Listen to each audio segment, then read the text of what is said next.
Oh, hello. It's hot in here. Okay. Hi.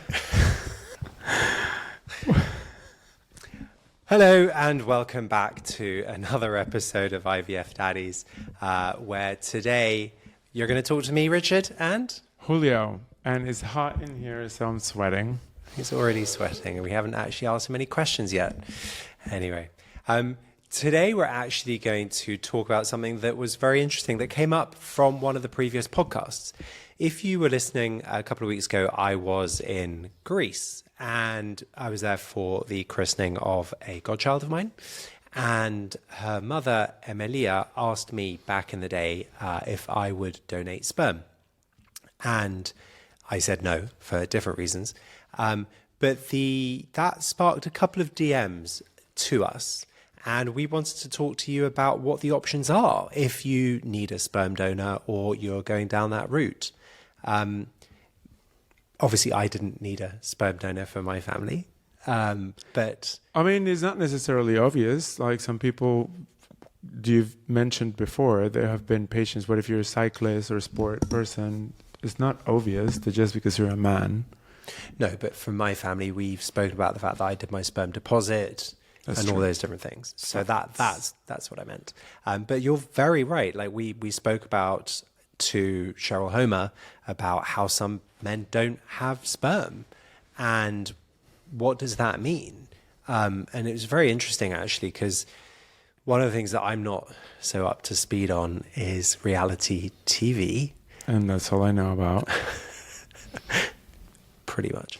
But the fact that the important part for me of reality TV is vulnerability and is real time and is also part of what we're doing, which is cultural positioning.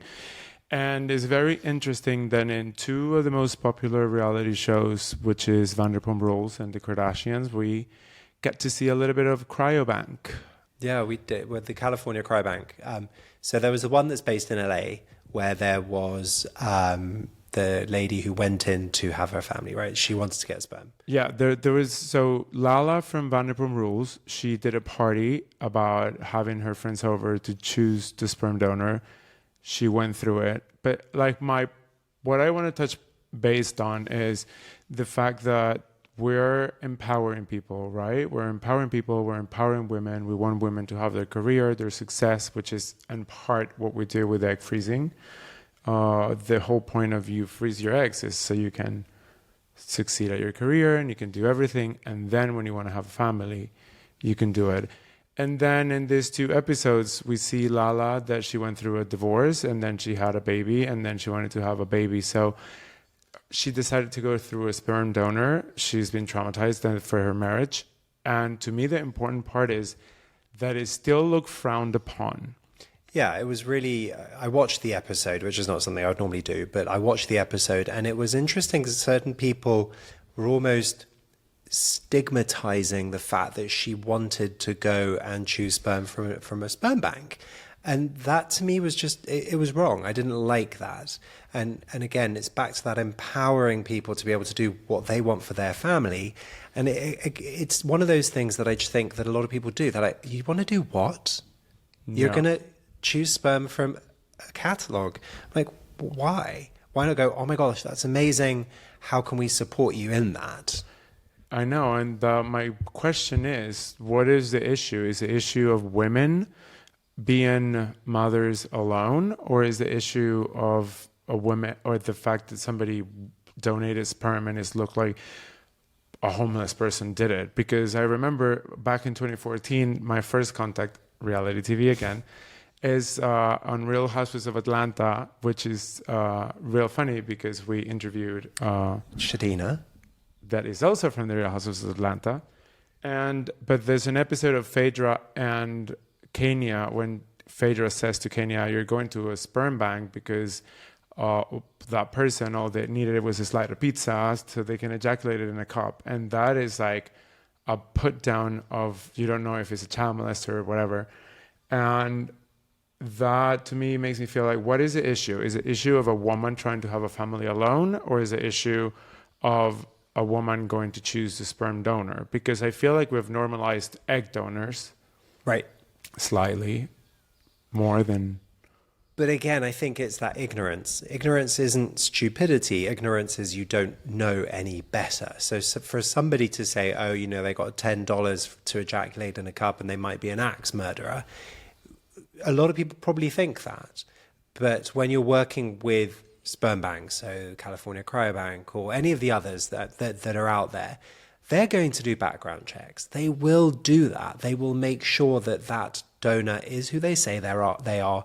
They are genetically tested. They are STI tested. They go through all of the same things that one would expect from an egg donor to make sure that from a human level, they are an appropriate donor. So I think that was a bit disingenuous to say that. But again, a lot of people think it.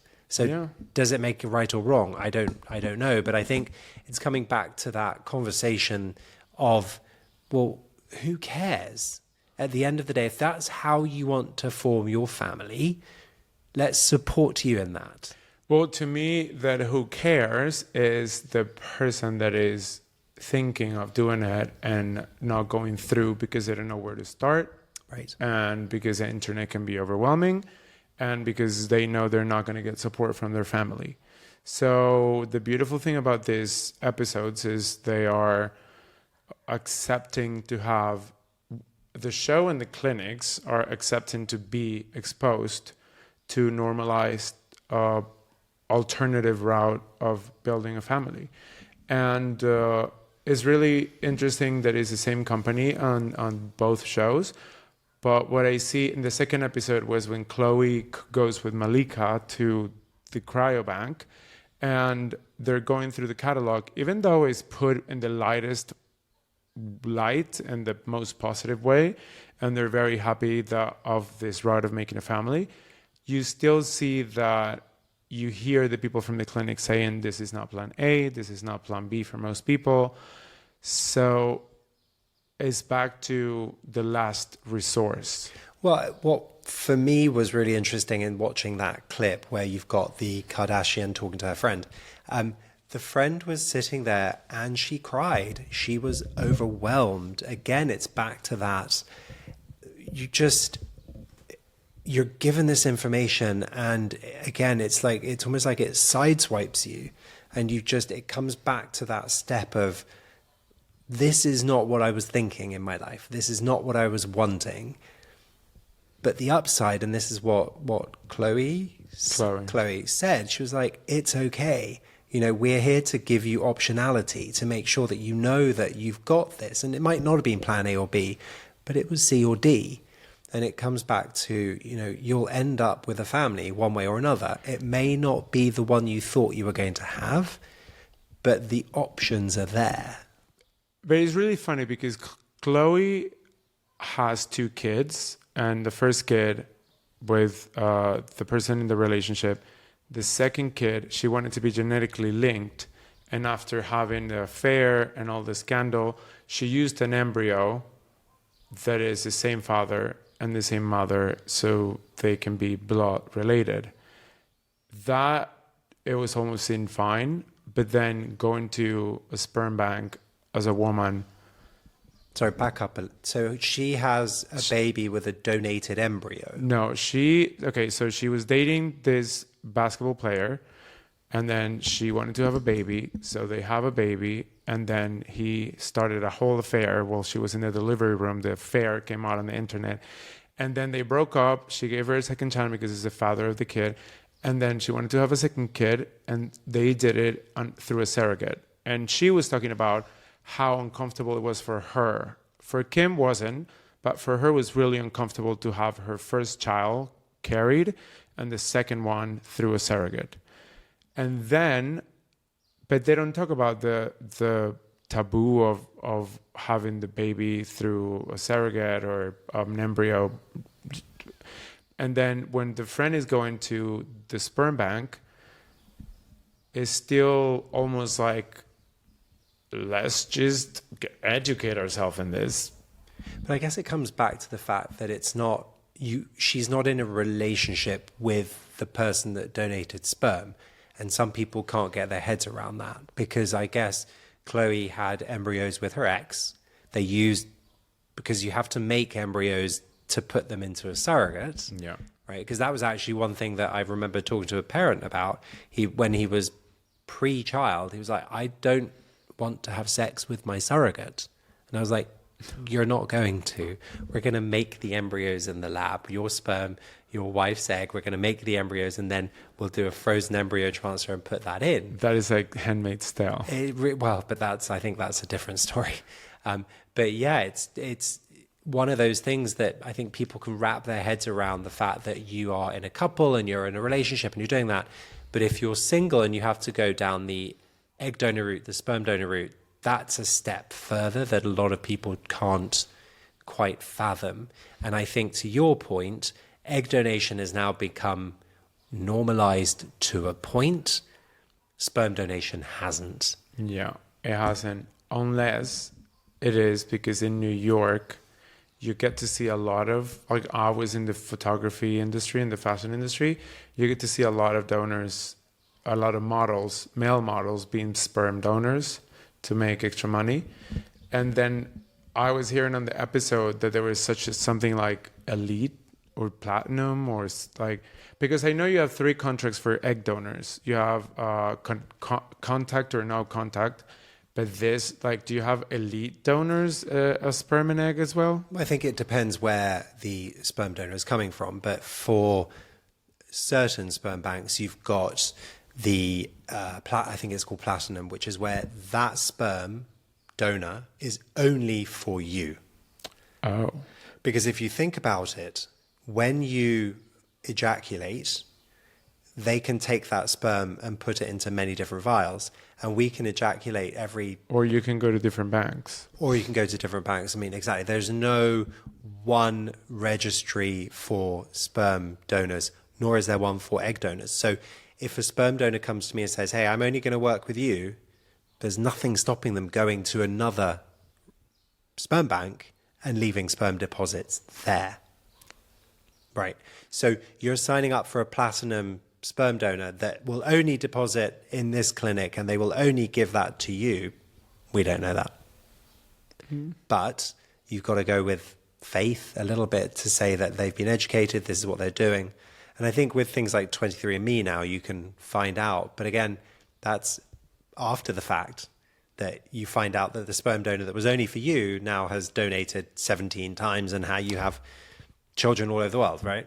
Well, I mean, but that's like with anything. Like, you know, there's people that have siblings from like after the family died or something, or just families appears and things like that. So that wouldn't worry me. But what I did notice is that you can get to see pictures of them when they're younger, not when they're adults. Again, that depends on the database. There are some that have adults, but mostly it's just children up to like the age of 2.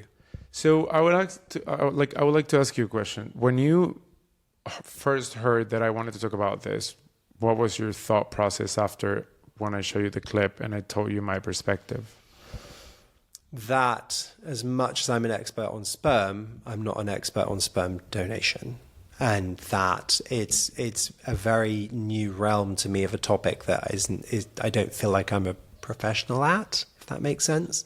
Because most of the people that I talk to are gay men who have sperm and they need an egg donor. And then after I show you the clip? I kind of want to do more, to learn more about it, because it's another part of the puzzle where I think people are disempowered. And I don't think that's fair. Yeah. Because to me, it was, so there's a whole part of like the celebrity stigma of having babies through IVF and surrogacy. But then there's a whole other part of what about these other people that just want to have a family or want to have kids and they don't have a partner, or their partner is not capable of producing the proper sperm. I just want to make sure that we can help people to have that small step to the right direction, that is okay, that there's nothing wrong, that they're not like all ex-convicts or homeless people that ejaculate in a cup for $10. And also, when you're doing sperm donation and you're using that route for a family, you don't need to go through IVF. You don't have to have the embryos created in a clinic. You can buy the sperm and do the old-fashioned turkey-baster method. Like the FDA-approved thing that they did, there's I did a video on TikTok about it, that they approved a turkey baster FDA, not a turkey baster, but they approved an FDA thing that you just get the sperm and inject it in your hoo-ha. I swear to God, I'm not making fun of it. You inject it in your hoo-ha? Yes. Okay. I'm not entirely sure what you're talking about. Like, no, I know what you mean by injecting the hoo-ha. I don't know what. So there's a company, I'll watch my TikTok video. I'll talk about it later. But there's a company that created a prescribed, like you can buy it in a pharmacy. Okay. Because I remember having a lesbian friend asking that they want to have a baby with her lesbian girlfriend, and then I said to them, well, it's easier like that because you can just get the sperm donor and you can get a relative sperm or whomever, and then you can just do it at home. Yeah, it's called IUI. I I don't know if that's what you're talking about. IUI is intrauterine insemination, which is where you basically have a syringe and you inject the sperm into the uterus. Well, there is a brand, I remember, because the first time I saw it was with Laura Shaheen. Yeah. And then I talked about it. Okay. I would love to have her in the podcast. I know, right?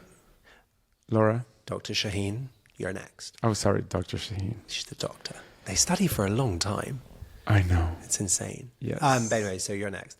But yeah, I don't quite know what that is. But yeah, you don't have to go through IVF you can buy sperm and inject it at the right time of your cycle, and you time your cycle, and you egg is released, and you do that. Obviously, the success rate from that, if you think about it, IUI, it's almost like your body is ovulating, so it's going to be one egg. Whereas if you do IVF, they're going to try and take all of the eggs because you're injecting the medications, remember? Yeah. So if you inject the medications, you're going to get all of the eggs in that month. And in the lab, they're going to take the sperm and inject it into the egg to make an embryo.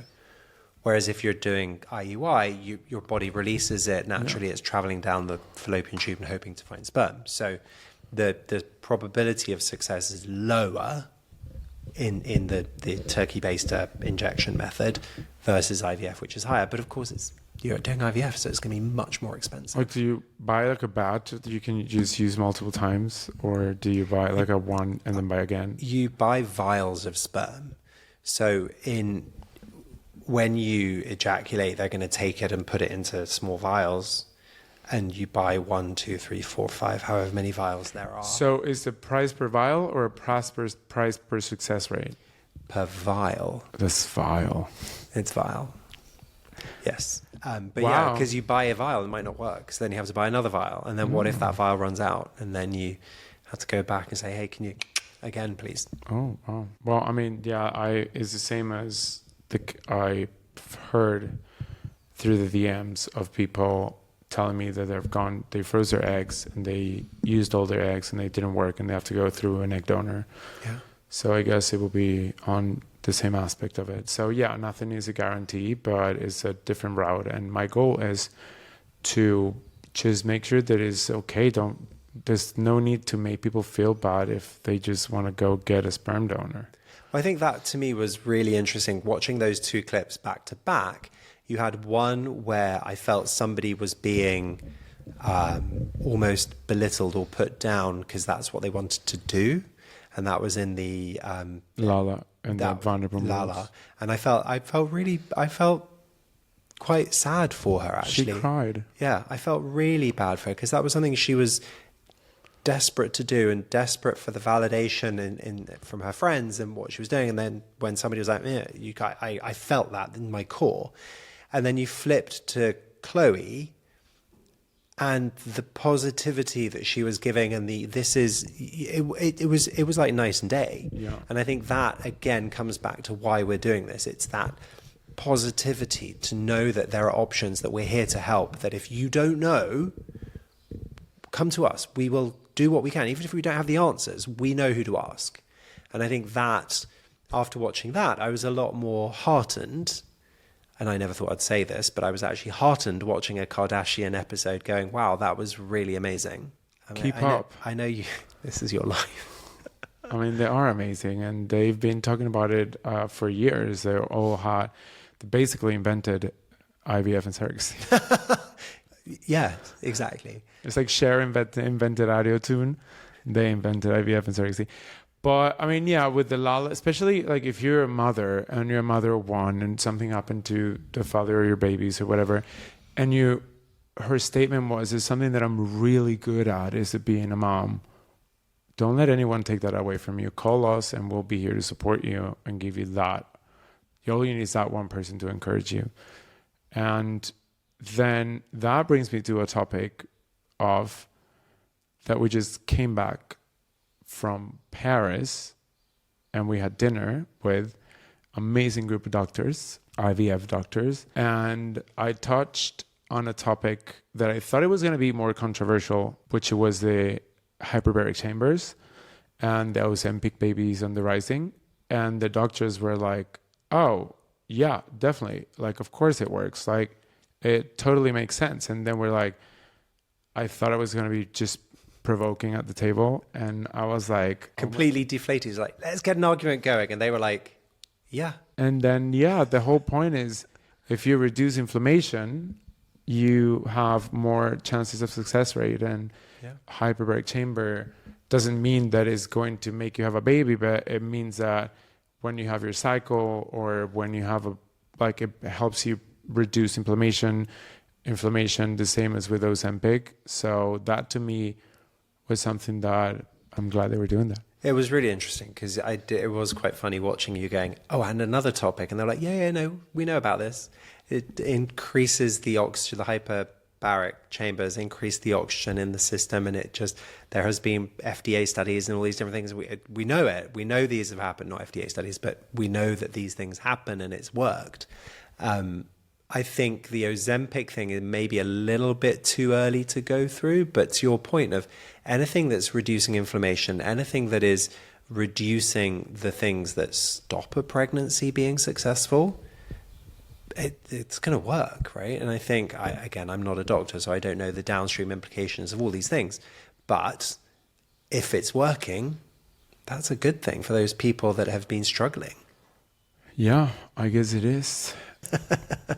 Hyperbaric chambers. Let's keep going. Let's do it. I still want to do it. I want to see how I feel. Yes, because we're gonna keep going after the podcast. There's a whole other realm of questions, of course, that people started to ask, and I wanted you to see the side of it that is more closer to the clinic, and probably you will have better understanding than I do, and then we can do that. Well, thank you for listening. And please do like, subscribe, comment, DM us. We love that. Thank you very much for listening. And let us know, what do you think? What is your point on sperm donors versus egg donors? Would you be okay supporting a friend, or as if you're a woman or want to be a mother, would you be okay with going through a sperm donation or supporting somebody with sperm donation? Give us your comments. Thank you. IVF Daddies.